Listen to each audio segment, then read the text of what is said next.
Prosseguindo em teologia da Reforma Protestante, vamos agora para o item 4 do nosso livro, o papado. O termo papa vem do grego papas e se traduz por pai. O termo era usado para designar todos os líderes da igreja nos primeiros séculos. Pelo menos existe essa tradição, né? De que eles eram chamados, né, de pai. Normalmente se dirigia aos pastores ou bispos assim. O papado teve seu início em 325 d.C., quando o imperador Constantino convocou o primeiro concílio católico. Bom, por que eu falo no ano 325 d.C.? É quando vai iniciar realmente uma demonstração de um homem que exercia um poder extraordinário sobre todas as igrejas, porque ele era um imperador romano e o que ele falava tinha que ser acatado. E claro, o bispo de Roma, que era apoiador de Constantino, claro, né, porque para eles parecia como um grande milagre o imperador se converter. Só que nós sabemos que ele não se converteu, tá ok? E esse bispo de Roma, ele já tinha algumas heresias, mesmo antes dessa suposta conversão de Constantino. Entre elas, o batismo infantil, pelo qual, cerca de 100 anos antes, o bispo de Roma, Estevão, tinha sido excluído. Então, a partir desse momento, vai começar essa figura com uma autoridade especial sobre toda a igreja. Prosseguindo, ele mesmo dirigiu o concílio, dando início ao que foi chamado de Cesaripapado. Historicamente, é usado esse termo, Cesaripapado, para descrever aquele momento do poderio de Constantino sobre a igreja. Cesaripapado, que é uma mistura da autoridade do imperador com a liderança católica. Bom, até esse momento, ainda não se usava o termo Igreja Católica Apostólica Romana. O termo católico era usado, porque o termo católico do latim, ele significa simplesmente universal, só isso, tá bom? Então, alguns argumentam, não, ali pelo ano 150 já era utilizado o termo católico, então a Igreja Católica já existia. Isso não é verdade. Se fosse verdade, teria que retornar ali antes do ano 70, talvez ano 66, 68, quando o autor dos Hebreus escreveu e falou da Igreja Universal. Igreja Universal, se fosse falar em latim, era católico, né? Mas ele não está falando de uma instituição ou dessa instituição que existe hoje chamada católica. Ele está falando da Igreja Universal de Jesus, como nós podemos falar hoje. A igreja que está no Brasil, ou está na Coreia do Norte sendo perseguida, ou nos Estados Unidos, ou na África, em qualquer lugar do mundo. A Igreja de Jesus, o corpo, ela é a Igreja Universal. Em latim, ela é a Igreja Católica. Mas, com certeza, historicamente é comprovado, nessa época não era utilizado o termo católico, né, Igreja Católica Apostólica Romana. Bom, o primeiro Papa foi Leão I, que viveu ou governou, né, de 440 a 461 a.C., cerca de 120 anos depois de Constantino, que utilizou o texto de Mateus 16:18 para defender no concílio de Calcedônia Pedro como o primeiro Papa e ele como o herdeiro do ministério de Pedro. Assim, o termo era usado para descrever mais de um líder da Igreja Católica. Tá bom? Então, mesmo assim, nesse período, apesar dele se titular Papa, nesse momento, a Igreja Católica Apostólica Romana utilizava esse termo para descrever mais de um bispo ou autoridades em igrejas, em cidades diferentes. Apenas no ano 1073, o Papa Gregório VII exigiu que fosse usada exclusiva para o bispo de Roma, a autoridade máxima da Igreja Católica. Então, O papado mesmo, ele surge quando? Ele surge no ano 1073. E aqui é sempre importante a gente colocar uma diferença, né, vamos dizer, da visão evangélica cristã sobre o papado e sobre a Igreja Católica e sobre as igrejas reformadas. As igrejas evangélicas, elas afirmam que desde Constantino, essa instituição, chamada atualmente de Igreja Católica Apostólica Romana, a instituição que Constantino iniciou, aquela ali, ela é, na verdade, a Babilônia apocalíptica. Ela é uma instituição pagã. Desde o princípio ela foi assim, tá bom? E as verdadeiras igrejas cristãs, elas tiveram que viver separadas dessa instituição, porque foram inclusive perseguidos por ela. Inclusive Constantino, ele já deu início à perseguição quando houve um problema com aqueles cristãos, aqueles bispos, que antes de Constantino, esses bispos tinham cedido ao paganismo. Como? Se eles não adorassem aos deuses pagãos, eles eram mortos. Então teve o caso de alguns bispos que eles aceitaram, então eles se diziam cristãos, mas também adoravam aos deuses pagãos. E também, por exigência de imperadores anteriores, eles levaram os livros, os pergaminhos da Bíblia para serem queimados. Quando Constantino acabou com a perseguição, esses bispos falaram: não, eu não sou cristão, agora eu não vou mais adorar aos deuses pagãos. Então, principalmente Constantino, o bispo de Roma, queria simplesmente recebê-los.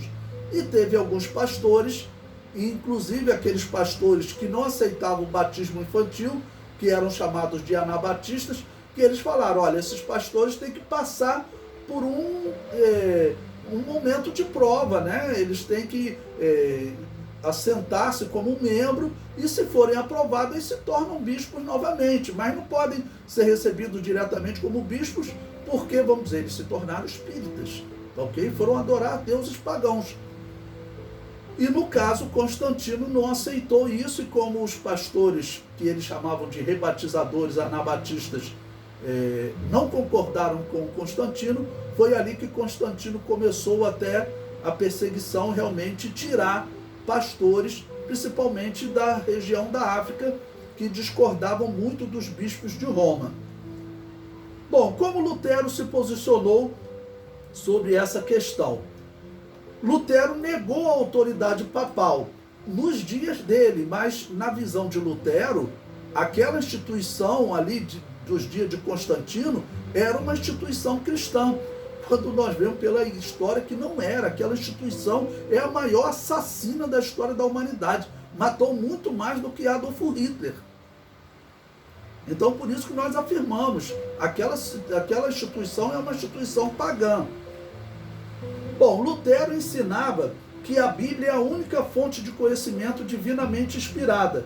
Logo, o Papa não era a fonte viva de conhecimento divino, né? E nesse ponto ele está certo, porque o Papa ele se apresentava como o grande intérprete das Escrituras. E o que o Papa falava, toda a igreja tinha que concordar. Então, Lutero, nesse ponto, teve que discordar dele. Ele tinha que discordar, então, de toda a história do papado, né? Só como um parênteses, eu estava um dia na Academia Evangélica de Letras, da qual eu faço parte, estava um luterano lá, era o palestrante daquele dia, e ele falou uma palavra interessante. Ele falou, Lutero chamou o Papa dos dias dele de anticristo, mas o Papa de hoje, eu não sei se ele falaria a mesma coisa. Por que ele falou isso? Porque hoje a Igreja Luterana e a Igreja Católica estão muito próximas, né? Inclusive, a reforma, as festividades da Reforma Protestante, né, que ocorreu em 2017, ela foi comemorada pela Igreja Católica também. Basta vocês procurarem um documento na internet chamada Do Conflito à Comunhão. Foi um documento que ele foi organizado por católicos e protestantes, sempre lembrando que a Assembleia de Deus não é protestante, né? Ela não se considera protestante, mas entre católicos e protestantes, em especial luteranos, em que eles celebram o ecumenismo e celebram a reforma protestante. Então eu sempre cito esses detalhes importantes, porque para nós vermos como é perigosa a aproximação dos evangélicos com as igrejas reformadas. Bom, prosseguindo, Lutero negou que o Papa tinha as chaves do céu, como eles diziam que Pedro recebeu essa chave e que essa chave hoje estava com eles. Defendia que essa chave havia sido outorgada a Pedro, mas não passou aos seus sucessores. Então, para vocês verem mais uma vez como as igrejas evangélicas diferenciam das igrejas protestantes, ok? As igrejas evangélicas defendem que essa chave nunca foi dada a Pedro. Pedro nunca teve esse acesso especial à questão das interpretações. Ele foi um apóstolo importante. Foi ele que, vamos dizer, fez a pregação no dia de Pentecostes, mas também tem os seus momentos de limitação. Foi um apóstolo importante, ponto, mas ele tem a chave do céu, isso de jeito nenhum. Bom, Lutero, no volume 1 da obra sobre os escritos de Lutero, diz o seguinte: daí decorreu que os aduladores dos pontífices romanos, há muitos são suspeitos de tirania nesse assunto do primado, porque, como se não tivessem certeza, não permitiram pesquisar e debater livremente a verdade dessa matéria, o que permitiram com a maior boa vontade em todos os demais assuntos, inclusive nos divinos, desde que não tocassem no primado. Então Lutero, ele critica, apesar dele ver, né, Pedro como sendo o primeiro Papa. Ou seja, ele acredita nisso, ele acredita que Pedro recebeu as chaves do céu, em termos de interpretação. E sobre Calvino? Bom, Calvino define o Papa como regente do reino do anticristo, também falando do Papa dos seus dias. Nas Institutas, volume 4, página 144, Calvino diz: quando, pois, não queremos simplesmente conceder aos papistas o título de igreja, com isso não estamos negando que hajam igrejas entre eles. Ou seja, né, houve papas corretos e existem cristãos na Igreja Católica. Bom, eu duvido disso, né? Prosseguindo, apenas litigamos quanto à verdadeira e legítima constituição da Igreja, que se quer na comunhão, tanto como nos sacramentos, cujos sinais são da profissão de fé cristã, quanto de fato e especialmente da doutrina. E ele prossegue, Daniel 9:27 e Paulo, 2 Tessalonicenses 2:4, predisseram que o anticristo haverá de assentar-se no templo de Deus. De nossa parte, fazemos o pontífice romano o corifeu e guarda-estandarte desse reino celerado e abominado. Ou seja, Calvino diz que o Papa dos seus dias, né, ele era o anticristo e que ele estava sentado no templo de Deus, a Igreja Católica Apostólica Romana, que seria a Igreja Cristã verdadeira. Sendo que Calvino está errado nessa interpretação, né? O que o apóstolo Paulo e que Daniel está falando é do templo judaico. Se lê Daniel capítulo 9, você lê o contexto imediato, você vê que ele está falando de sacrifício, tá bom? E que esse anticristo, ele vai interromper o contínuo sacrifício. Então, Calvino, infelizmente, era um péssimo intérprete, ele não olhava para o contexto, tá bom? Então, o contexto ali, esse templo, não é uma igreja cristã, como Calvino está falando da Igreja Católica.